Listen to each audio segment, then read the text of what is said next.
Hello guys, welcome back to my channel. तो आज हम करेंगे प्रेजेंट टेंसेस का स्ट्रक्चर, रूल, आइडेंटिफिकेशन और उसकी एग्जांपल्स। इसके पहले मैंने टेंसेस के सारे रूल्स को एक वीडियो में अपलोड किया था। वो अगर आपने वो लर्न नहीं किए हैं तो आप उस वीडियो को भी ज़रूर देखें। तो चलिए स्टार्ट करते हैं। Present tenses, affirmative sentence. आज हम इसमें सबसे पहले अफर्मेटिव सेंटेंसेस को सॉल्व करेंगे। प्रेजेंट इंडेफिनिट और सिंपल प्रेजेंट के क्या रूल्स होते हैं, क्या स्ट्रक्चर होते हैं और उसकी क्या आइडेंटिफिकेशन होती है, इस वीडियो में आप इजीली लर्न कर सकते हैं। सबसे पहले देखिए कि स्ट्रक्चर क्या होता है। प्रेजेंट इंडेफिनिट या सिंपल प्रेजेंट का स्ट्रक्चर होता है, सबसे पहले हम उसमें सब्जेक्ट लगाते हैं। सब्जेक्ट के साथ वर्ब की फर्स्ट फॉर्म के साथ एस या ईएस लगाया जाता है और ऑब्जेक्ट लगाया जाता है। वर्ब की फॉर्म के साथ एस और ईएस जो लगाया जाता है वो हमने बहुत ही देखकर लगाना होता है। जैसे अगर सब्जेक्ट स्टार्ट हो रहा है आई, वी, दे, यू के और किसी भी प्लूरल के साथ, we use first form of the verb after it. If the subject is he, she, it, we use S और E S after first form of the verb. Identification. Next हम इसकी identification देखेंगे। हमने इसका structure देख लिया, rule देख लिया, अब हम इसकी आइडेंटिफिकेशन देखेंगे।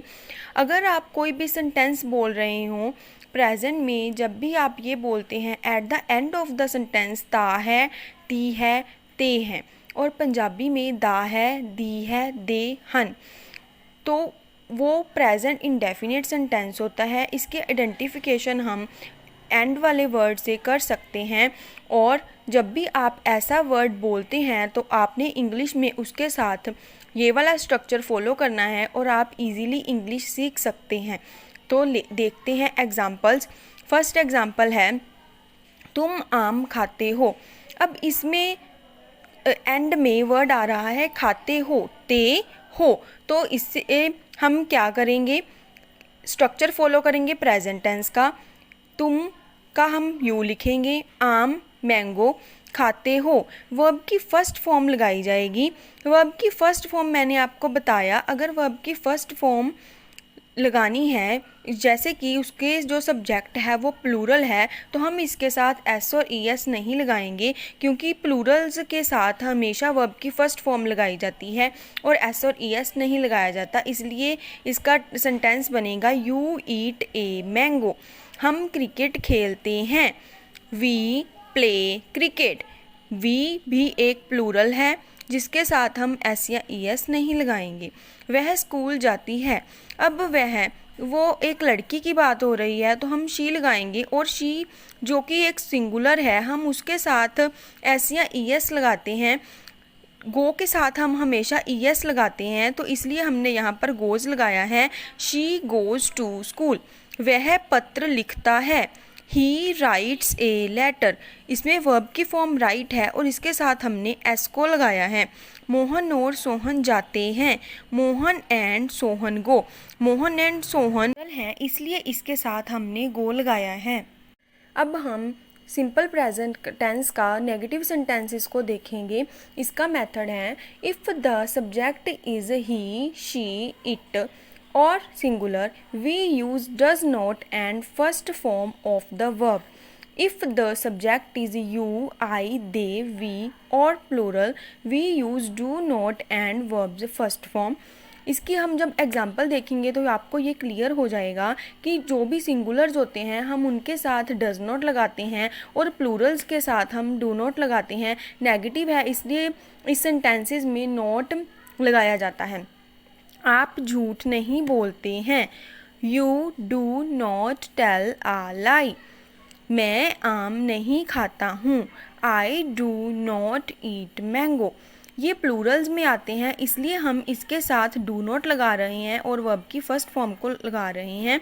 राम परिश्रम नहीं करता है, Ram does not work hard. Ram singular है, एक सिंगल पर्सन है, इसके लिए हम इसके साथ डज नॉट लगा रहे हैं। मेरी घड़ी ठीक समय नहीं देती है, my watch does not keep correct time. Gurmeet मेरी सहायता नहीं करता है, Gurmeet does not help me. हमने इन दोनों के साथ भी डज नोट लगाया है क्योंकि ये भी सिंगुलर हैं। इससे आपको क्लियर हो गया होगा कि नेगेटिव सेंटेंसेस में जो प्लूरल्स होते हैं उनके साथ डू नोट का यूज़ किया जाता है और जो सिंगुलर सब्जेक्टिव होते हैं उनके साथ डज नोट का यूज़ किया जाता है। Interrogative sentences. अब हम सिंपल प्रेजेंट के इंटेरोगेटिव सेंटेंसेस को भी देख लेते हैं। इंटेरोगेटिव सेंटेंसेस का मेथड होता है if the subject is he she it we use does before it, and if the subject is I, we, you or they, we use do before the subject. For example, इसमें भी हमने singular और Plurals को ही देखना है। जहाँ पर हमारे पास सिंगुलर्स होते हैं हम उनके आगे डज लगा देते हैं, जहाँ पर हमारे पास प्लूरल्स होते हैं हम उनके आगे डू लगा देते हैं। जैसे क्या आप झूठ बोलते हैं, यू प्लूरल है तो हमने इंटेरोगेटिव सेंटेंस में डू और डज को सब्जेक्ट के आगे लगाना है। जैसे डू यू टेल आ लाई, ऐसे सेंटेंसेस बनाए जाएंगे और इसके एंड में हम क्वेश्चन मार्क लगाएंगे। इंटेरोगेटिव सेंटेंसेस में हम हमेशा क्वेश्चन मार्क लगाते हैं। क्या गुरमीत आपकी सहायता करता है, गुरमीत सिंगुलर है इसलिए इसके साथ हम डज लगाएंगे। डज गुरमीत हेल्प यू, क्या बच्चे आँख मिचोली खेलते हैं, आँख मिचोली को इंग्लिश में हाइड एंड सीक बोलते हैं। Do the children play hide and seek, children मतलब बहुत सारे बच्चे इसलिए उसके आगे भी हम डू लगाएंगे।